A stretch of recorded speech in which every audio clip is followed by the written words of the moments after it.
Olympic, Commonwealth কিংবা Asian গেমসের মতো আসরগুলোতে বাংলাদেশের ভালো করতে না পারার প্রধান অন্তরায় লং টার্ম ট্রেনিং। ছোট্ট পরিসরে যাও অনুশীলন করে কিছু ফেডারেশন, সেখানে থাকে মানসম্মত বিদেশি কোচের অভাব। যে বিষয়টি উপলব্ধি করে এবার পরিকল্পনা হাতে নিয়েছে যুব ও ক্রীড়া মন্ত্রণালয়।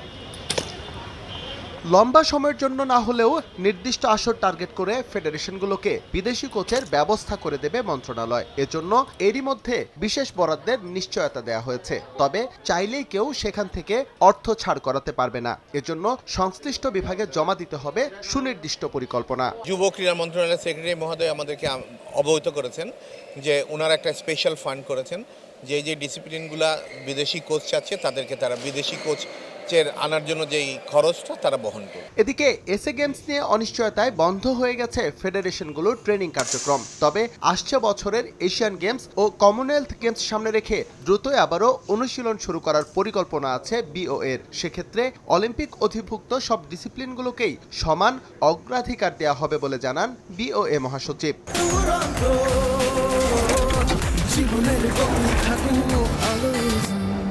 এখানে প্রায়োরিটি দেওয়ার কিছু নাই, সবাই প্রায়োরিটি পাবে। এখানে 25টা ইভেন্ট আছে অলিম্পিকের, সবাই প্রায়োরিটি পাবে, সমানভাবেই প্রায়োরিটি পাবে। সাফ গেমসের জন্য আমরা অনেক ভালো অবস্থানেই আছি, বাট এশিয়ান লেভেলে আমরা অনেকটাই পিছিয়ে আছি। এশিয়ান লেভেলে পিছিয়ে আসার কারণটা হলো এশিয়ান লেভেলে লিড করে ওয়ার্ল্ড লেভেল।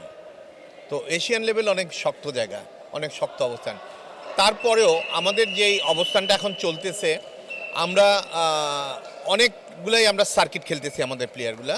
তবে বিদেশি কোচ এবং লং টার্ম ট্রেনিং নিয়ে নানা পরিকল্পনার কথা বলা হলেও ফেডারেশনগুলো তাদের পাইপলাইন কিভাবে সমৃদ্ধ করতে পারে সে বিষয়ে স্পষ্ট কোনো বার্তা নেই যুব ও ক্রীড়া মন্ত্রণালয় কিংবা বাংলাদেশ অলিম্পিক অ্যাসোসিয়েশনের পক্ষ থেকে।